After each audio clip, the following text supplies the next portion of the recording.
A lonely ex-soldier was trapped in a deadly Arizona sandstorm, and the only people standing between him and death were two Navajo sisters he had been taught to fear. But when three armed riders discovered him inside their hogan, Elias made one choice that could cost him his ranch and his life. What happened next changed him forever. Watch the full story till the end, and don't forget to subscribe to our page for more unforgettable Wild West stories. Before we start the story, tell me in the comments where are you listening from, and what time is right now. The scorching sun burned over the endless Arizona desert in the summer of 1878. The dry wind carried dust across the empty land where only cactus, sagebrush, and silence lived. 28-year-old Elias Croft rode his horse slowly across his lonely ranch. His face looked calm, but his gray eyes carried a sadness that never left him. 2 years earlier, he had returned from the war. He had survived every battle, yet something inside him had died there. His father had always said, "A soldier with feelings becomes a weak soldier." Before her death, his mother had whispered something very different. "Lock your heart, Elias. The world hurts people who love too much." He believed both words. That was why he lived alone. The small ranch had belonged to a distant uncle. It was quiet, far from town, and perfect for a man who wanted no friends, no family, and certainly no love. People in the nearby town called him the Shadow. He never drank at the saloon. He never danced during festivals. He finished his work and returned home before sunset every day. Loneliness had become his safest friend. That afternoon, Elias noticed something strange. A huge wall of reddish clouds was racing toward him. His face tightened. A sandstorm. He quickly turned Ghost, his trusted horse, toward the ranch house. The wind grew stronger every minute. Soon dust filled the air. Ghost struggled to breathe. Within moments, Elias couldn't even see his own hands. The storm swallowed everything. He tried to remember the direction of home, but every path looked the same. The wind screamed in his ears. Sand struck his face like tiny knives. Ghost suddenly stopped. Through the spinning dust, Elias noticed a tiny orange light.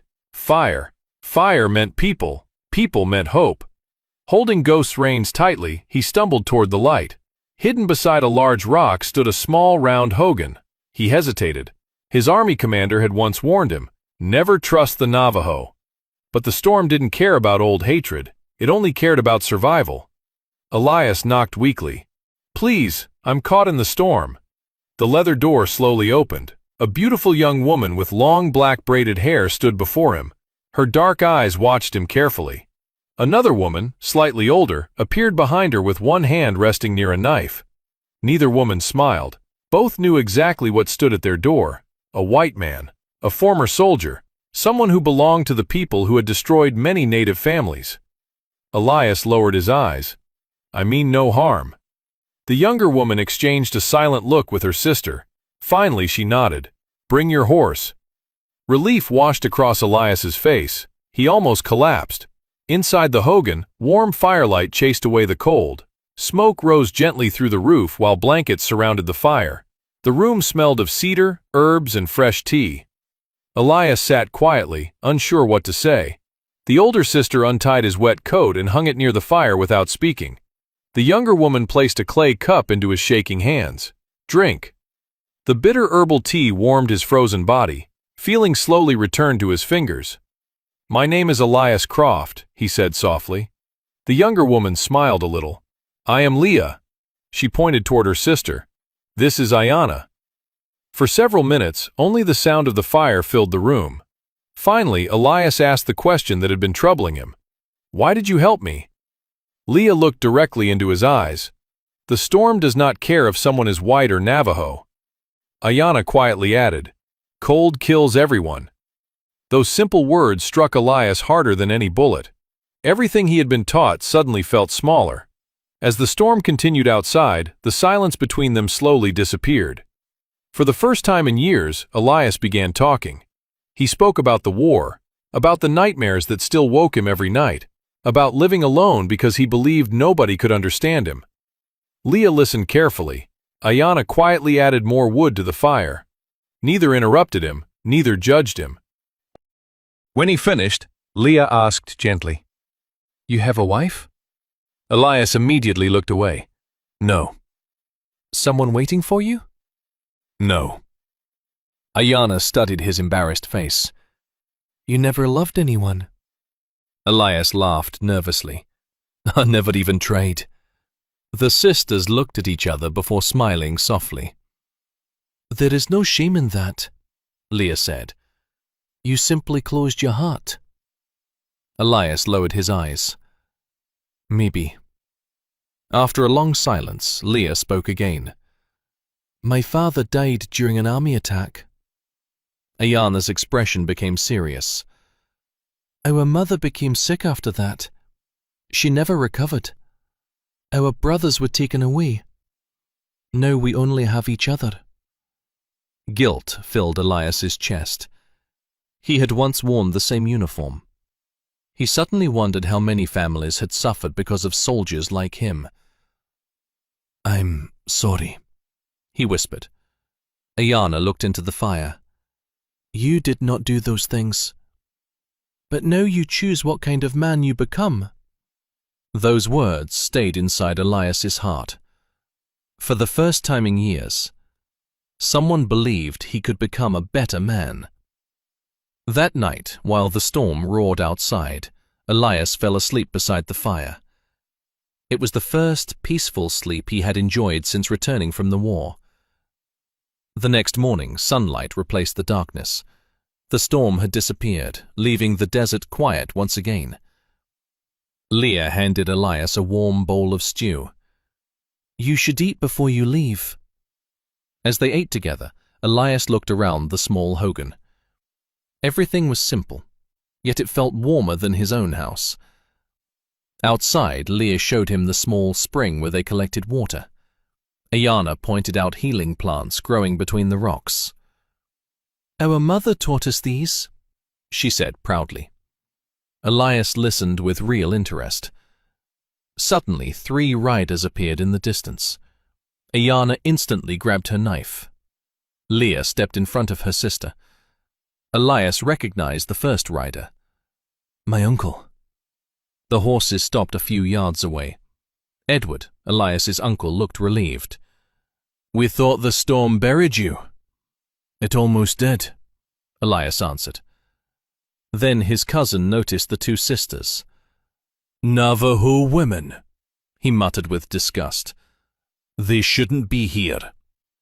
Elias stepped forward before anyone else could speak. They saved my life. His cousin laughed. So now you're protecting them? They gave me food, warmth, and shelter when nobody else could. Edward looked from Elias to the sisters. You know I should report them. Elias shook his head. They have done nothing wrong. His cousin reached toward his rifle. The air became heavy. Leah quietly stood beside Ayana. Neither woman looked afraid. Elias took 1 step forward. If anyone wants to hurt them. He stopped, but everyone understood. He was ready to stand against his own family. Edward finally sighed. I saw nothing here today. He turned his horse. The other men followed. Only his cousin looked back with angry eyes. When they disappeared, Elias slowly breathed again. Ayana looked at him in surprise. You protected us. You trusted me first, Elias replied. Leah smiled. That smile stayed in his mind long after he rode home. 3 days later, Elias returned. This time his horse carried flour, coffee, salt, blankets, sugar, and fresh venison. Leah looked surprised. You came back. I promised. Ayana carefully touched the soft blanket. No one has helped us like this. From that day, Elias visited often. Sometimes they hunted together. Sometimes Leah taught him Navajo words. Sometimes Ayana showed him how to find medicine plants hidden across the desert. In return, Elias repaired broken tools, fixed fences around the hogan, and always brought food. Slowly, the silence inside him disappeared. He smiled more. He laughed for the first time in years. One evening, while watching the sunset, Leah asked softly, "Why do you keep coming back?" Elias looked into her eyes. "Because this place feels like home." Leah lowered her eyes, hiding a smile. Winter arrived. Cold winds crossed the desert, but the fire inside the hogan always stayed warm. One afternoon, Ayana left to check hunting traps. Only Elias and Leah remained. For a long time, neither spoke. Finally, Leah gently touched his hand. "You are different now." "I think you changed me." She smiled. "No." "You only remembered who you really are." Elias carefully held her hand. His heart beat faster than ever before. "I've never held someone's hand like this." "I know," Leah whispered. "there is nothing wrong with learning slowly." For a quiet moment, neither wanted to let go. When Ayana returned, she saw everything. Instead of becoming angry, she simply smiled. Later that evening, she spoke privately with Elias. "My sister already lost many people." Her voice was calm. "If you break her heart—" "I won't," Elias answered immediately. "I love her." The words surprised even him. Ayana looked into his eyes. For the first time, she believed him. The next week, Elias rode into town. At the general store, he bought something small, a beautiful wooden hand mirror. When he handed it to Leah, she stared at it in silence. Tears slowly filled her eyes. "No one has ever given me a gift." Elias smiled shyly. "I wanted you to have something beautiful." Leah looked into the mirror only once. Then she looked back at Elias. "This is more beautiful." She touched his hand instead. Months passed.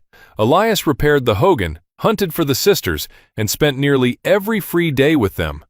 The lonely soldier who had once feared love had become a man full of hope. One cold morning, while carrying water together, Elias finally spoke from his heart. "When spring comes—" Leah looked at him. "There is an old cabin on my ranch. No one goes there. You and Ayana could stay there. It would be safer." Leah's eyes filled with emotion. "You would risk everything for us?" Elias nodded. "You both saved more than my life." "You saved my heart." Leah stepped closer. Without saying another word, she rested her head against his shoulder. The desert wind blew softly around them. For the first time since the war, Elias no longer felt alone. He understood that the greatest shelter he had found was never the hogan during the storm. It was the kindness, trust, and love of two women who had every reason to hate him, but instead gave him a second chance at life. As the sun slowly disappeared behind the Arizona mountains, Elias knew the road ahead would be dangerous. Many people would never accept their friendship or his love for Leah. But he no longer feared the future. Because sometimes the strongest man is not the one who wins every battle. Sometimes it is the man who finally opens his heart. And on that lonely frontier, a broken soldier found exactly what he had been searching for all along: a family, a purpose, and a love worth risking everything for. Thank you so much for watching this story all the way till the end. If you enjoyed it, please hit the like button and share it with your friends. It really helps us a lot. If you want to watch more exciting stories like this, don't forget to subscribe our page right now. Tell me in the comments, where are you listening from and what time is right now? And if this story touched your heart, please send some stars. Every single star gives us huge motivation to keep creating more amazing videos for you. See you in the next story. Take care of you, friends.